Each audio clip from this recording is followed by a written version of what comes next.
ने समीक्षा बैठक की। कांग्रेस ने समीक्षा बैठक के बावजूद भी अभी तक विधायक दल का नेता नहीं चुन पाई। टिकट का बंटवारा जो है वो गलत तरीके से किया गया है। कांग्रेस के मौजूदा नेता शकील अहमद खान, जी हां, वो भी कड़ा रुख अपना लिया है उन्होंने। वो अलग हो जाएगी और कांग्रेस जो है बिहार में अपने दम पर, यानी कि अपने दम पर अपने वोटरों को फिर से एकजुट कर लेगी। ओरमा ग्रुप, जो सोचता है वो करता है, आपके अपने सपनों का आशियाना। एक तरफ ये खबरें तेज हो गई हैं कि कांग्रेस अलग हो जाएगी और दूसरी तरफ आपने ये भी देखा है कि विधानसभा का सत्र जो है वो शुरू होना है। क्या होगा? क्या बिहार में कुछ बड़ा होने वाला है? नमस्कार, मैं दीपक, भारत लाइव देख रहे हैं आप। जी हां, सही सुना आपने। देखिए, कल से विधानसभा सत्र शुरू होगा, लेकिन उससे पहले बिहार की राजनीतिक गलियारों में एक ही चर्चा जो है वो तेजी से चल रही है। उस चर्चा के पीछे क्या कारण है? क्या कोई खास वजह है जिसकी वजह से ये बातें तेजी से चल रही हैं? जी हां, आपको बता दें कि कांग्रेस जो है वो अलग होने की तैयारी कर ली, ये बातें चल रही हैं और उसका गठबंधन जो है कहीं ना कहीं आने वाले समय में किसी और के साथ नहीं बल्कि प्रशांत किशोर के साथ होगा।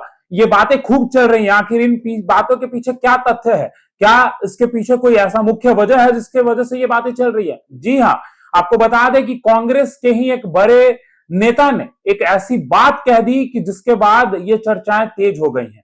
लेकिन सबसे पहले आप ये समझिए कि आखिर ये बातों के पीछे क्या कारण है। देखिए, एक तरफ विधानसभा का चुनाव होता है जिसमें कहीं ना कहीं विपक्ष की, यानी कि महागठबंधन की करारी हार होती है। उसके बाद लगातार महागठबंधन पर सवाल खड़े होने शुरू हो जाते हैं। लेकिन उसके बाद कांग्रेस ने अपने हार का समीक्षा किया, जिसके बाद आपने देखा है कि आरोप और प्रत्यारोप का दौर शुरू हो गया था। एक तरफ कांग्रेस के नेता जो है आरजेडी पर आरोप लगा रहे थे और दूसरी तरफ आरजेडी के जो नेता हैं वो कांग्रेस पर आरोप लगा रहे थे। आखिर इन आरोपों के बीच क्या लग रहा था? क्या इन आरोपों के बीच ये लग रहा है कि आने वाले समय में दोनों अलग हो जाएंगे? देखिए, आपको बता दें कि कांग्रेस के नेताओं के बयान से साफ तौर पर यह तो झलक रहा है कि कहीं ना कहीं विपक्ष में सब कुछ ठीक नहीं चल रहा है। देखिए, एनडीए में भी हम नहीं कहेंगे कि सब कुछ ठीक चल रहा है। अगर एनडीए में भी सब कुछ ठीक चलता तो लगातार उपेंद्र कुशवाहा के पार्टी में कभी हम पार्टी के नेता तो कभी आरएलएम पार्टी के नेता जो है वो, माफ करिएगा, एलजेपीआर के नेता जो है आरएलएम में शामिल होते हैं। तो कहीं ना कहीं सत्ता पक्ष और विपक्ष दोनों में सब कुछ ठीक नहीं चल रहा है। देखिए, कांग्रेस ने समीक्षा बैठक की। कांग्रेस ने समीक्षा बैठक के बावजूद भी अभी तक विधायक दल का नेता नहीं चुन पाई। आपको बता दें कि दिल्ली में बैठक हुई, बिहार में सदाकत आश्रम में बैठक हुई, लेकिन अभी तक कोई खास जो है वो निर्णय सामने निकलकर नहीं आया। अगर निर्णय निकलकर सामने आ गया होता तो अभी तक इनके विधायक दल के नेता जो है वो चुन लिए गए होते। लगातार सवाल जो है राजेश राम पर उठे, लगातार सवाल जो है कृष्णा अलावरू पे उठा। कृष्णा अलावरू को बिहार का प्रदेश प्रभारी मंत्री बनाया गया था, लेकिन उनपे भी सवाल खड़े किए जा रहे थे। आपने राजेश राम पर भी देखा किस प्रकार से सवाल खड़े किए गए। अब तो ये बातें भी कही जा रही हैं कि राजेश राम की छुट्टी हो जाएगी। लेकिन उनके छुट्टी होने के पीछे क्या कारण है? क्या 61 सीटों में 6 सीटों पर मात्र कांग्रेस की जीत हुई, ये कारण है? देखिए, यही कारण नहीं है। कई आरोप जो है उन लोगों पर लगे हैं। उन लोगों पर खास तौर पर यह आरोप लगा है कि टिकट का बंटवारा जो है वो गलत तरीके से किया गया है। आप ये भी देख रहे होंगे कि कांग्रेस के ही पुराने नेता, यानी कि कौन? जी हां, आपके मन में चल रहा होगा। आपको बता दें कि कोई और नहीं बल्कि शकील अहमद। एक शकील अहमद खान है और दूसरे शकील अहमद। जी हां, शकील अहमद मधुबनी वाले, जो लगातार जो है राहुल गांधी पर हमला बोल रहे हैं, किस प्रकार से राहुल गांधी को डरपोक नेता बता रहे हैं, ये बातें तो चल ही रही है। लेकिन अब कांग्रेस के मौजूदा नेता शकील अहमद खान, जी हां, वो भी कड़ा रुख अपना लिया है उन्होंने आरजेडी को लेकर। उन्होंने कहीं ना कहीं, उनके बयानों से यह साफ होता है कि आने वाले समय में कांग्रेस जो है वो अलग हो जाएगी और कांग्रेस जो है बिहार में अपने दम पर, यानी कि अपने दम पर अपने वोटरों को फिर से एकजुट कर लेगी। लेकिन एक और बड़ी बात है। देखिए, इन बातों के पीछे इसलिए तथ्य यह है क्योंकि जब शकील अहमद ये बातें कह रहे थे तो उसके पहले भी, यानी कि शकील अहमद खान ने एक बार नहीं कई बार ये बयान दिए हैं और शकील अहमद ने एक तरफ और इशारा भी कर दिया है प्रशांत किशोर को लेकर। जी हां, ये बातें भी कही जा रही हैं कि आने वाले समय में प्रशांत किशोर के साथ कांग्रेस हो जाएगी और ये बातें तो चल ही रही थी दिल्ली के राजनीतिक गलियारों में, फिर बिहार की राजनीतिक गलियारों में वो बातें पहुंचती हैं कि आने वाले समय में कांग्रेस और प्रशांत किशोर जो है एक साथ गठबंधन करेंगे और बिहार में विपक्ष की भूमिका जो है वो मजबूती से निभाएंगे। ये बातें चल रही थी। अब देखिए ये बातें जो है और तेज हो गई है। इन बातों के पीछे जो है कारण जो है साफ सामने आ रहा है, क्योंकि एक तरफ जो आरजेडी अपने समीक्षा बैठक की, लेकिन अभी तक वो ब्यौरा सामने नहीं आया है कि आखिर उनके हार का क्या कारण रहा है। लगातार तेजस्वी यादव की बहन रोहिणी आचार्य ने भी ट्विटर से ट्वीट कर ये बातें पूछा है साफ तौर पे कि ये बताइए कि आपने अगर समीक्षा बैठक की है तो हार का कारण आपने क्यों सामने जनता के सामने आपने रखने का काम नहीं किया है। ये बातें खूब चल रही हैं। लेकिन अगर आने वाले समय में कांग्रेस और प्रशांत किशोर साथ होते हैं तो क्या फायदा होगा। देखिए कांग्रेस जो है वो काफी पुरानी पार्टी है, भले 61 सीटों में 6 सीटों पर सिमट गई कांग्रेस, लेकिन वहीं दूसरी तरफ प्रशांत किशोर वो तो जीरो पे ही आउट हो गए। जी हाँ, वो प्रशांत किशोर जो लगातार दावा कर रहे थे कि इतनी सीटों पर जीत होगी, इस तरीके की तैयारी है, लेकिन प्रशांत किशोर पूरी तरीके से फेल नजर आए हैं। अगर अब प्रशांत किशोर और कांग्रेस साथ होती है तो क्या होगा। देखिए सबसे बड़ी बात, अगर प्रशांत किशोर और कांग्रेस साथ होती है तो तेजस्वी यादव की मुश्किलें और बढ़ते नजर आएंगी, क्योंकि विपक्ष की भूमिका में तेजस्वी यादव है। लगातार सत्ता पक्ष जो है वो तेजस्वी यादव के मौजूदगी ना होने पर विधानसभा में किस प्रकार से सवाल किया था ये तो आपने सुना ही था, क्योंकि तेजस्वी यादव आईना दिखाने की बात करते हैं, लेकिन वहीं पे सत्ता पक्ष के पास मौका मिल गया था और सत्ता पक्ष कई सवाल जो है एक साथ पूछ दिए थे।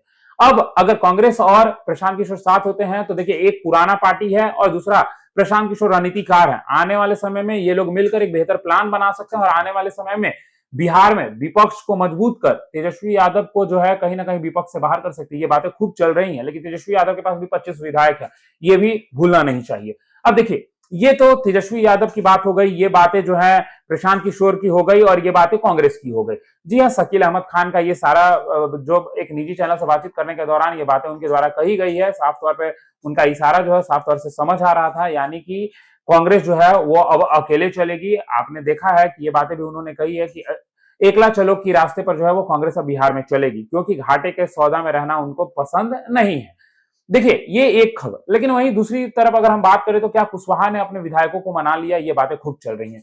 देखिए इन खबरों के पीछे ये इसलिए है क्योंकि प्रेस कॉन्फ्रेंस करते हैं उपेंद्र कुशवाहा और उस प्रेस कॉन्फ्रेंस में उनके दो विधायक उनके साथ मौजूद रहते हैं। कुछ दिन पहले उनके साथ उनकी तस्वीर आती है, माधव आनंद और आलोक सिंह। जी हाँ, आलोक सिंह को प्रदेश अध्यक्ष बना दिया गया है, जिसके बाद लगातार ये तेज हो जाती है बातें कि अब उपेंद्र कुशवाहा ने अपने विधायकों को मैनेज कर लिया। क्या उनकी नाराजगी को मैनेज करने के लिए उनको प्रदेश अध्यक्ष का पद दिया गया, ये बातें कही जा रही है। देखिए बातें कुछ भी हो, लेकिन ये बातें तो अब दिखाई दे रही है ना कि उपेंद्र कुशवाहा ने अपने बागी विधायकों को मना लिया है, लेकिन रामेश्वर महतो फंसते नजर आ रहे हैं। क्या रामेश्वर महतो जो है वो मानेंगे या रामेश्वर महतो खुद के जाल में खुद फंस जाएंगे, क्योंकि अब रामेश्वर महतो के पास कोई रास्ता दिखाई नहीं दे रहा है। क्या रामेश्वर महतो दूसरे दल में शामिल हो जाएंगे, ये बातें तेज चल रही हैं। अगर वो जाते भी हैं तो उससे कुछ होना जाना है नहीं। अगर वो 3 लोग होते एक साथ तो एक मेजोरिटी होती और साफ तौर पर एक जो बातें कही जा रही थी कि पार्टी गठन कर ले या किसी के साथ विलय हो जाएगा या किसी के साथ मिल जाएंगे, ये बातें चल रही थी। लेकिन अब रामेश्वर महतो के पास फिलहाल तो कुछ उपाय दिखाई नहीं दे रहा, यानी कि विधानसभा में उनकी मौजूदगी होगी और कहीं ना कहीं अब आने वाले समय में उपेंद्र कुशवाहा के साथ तस्वीरें भी आ सकती हैं, क्योंकि उपेंद्र कुशवाहा ने तब वो चाल चली है जब जब कुछ ऐसी बातें होती हैं, जब उनको लगता है कि पार्टी इधर उधर हो सकता है, तो उपेंद्र कुशवाहा सटीक निशाना करते हैं और एकदम वो निशाना सही जगह पर लगता है। अब साफ तौर पे ये देखने को मिल रहा है कि आलोक सिंह और माधव आनंद उनके साथ है। अब आने वाले समय में रामेश्वर महतो क्या कुछ करते हैं, क्या रामेश्वर महतो दूसरे पार्टी में शामिल हो जाएंगे या उपेंद्र कुशवाहा के साथ बने रहेंगे, सब कुछ देखना दिलचस्प होगा। क्या कांग्रेस जो है वो प्रशांत किशोर के साथ हो जाएगी, तेजस्वी यादव क्या करेंगे, सब कुछ देखना दिलचस्प होगा। कल से बजट जो है, बजट सत्र वो भी शुरू होना है। फिलहाल इस खबर में इतना ही, बने रहिए भारत लाइव के साथ। धन्यवाद। आपके सपनों को हमने सजाया है, ई होम्स पैनोरामा को हमने बनाया है। ई होम्स मेरा एक सपना था जिसपे मैं पिछले 4 साल से काम कर रहा था। हमने जो बनाया है वो सबने है माना। ई होम्स पैनोरामा में हो आपका भी आशियाना। और फाइनली हमने 2021 में इस प्रोजेक्ट को लॉन्च किया। बहुत लोग अप्रिशिएट कर रहे हैं कि पूर्णिया जैसे शहर में, बिहार के, एक तो बिहार की बात करें उसमें भी पूर्णिया जैसे छोटे जगह में इस तरह का लाइफस्टाइल देना, ये सुन के हम लोगों को बहुत अच्छा लगता है।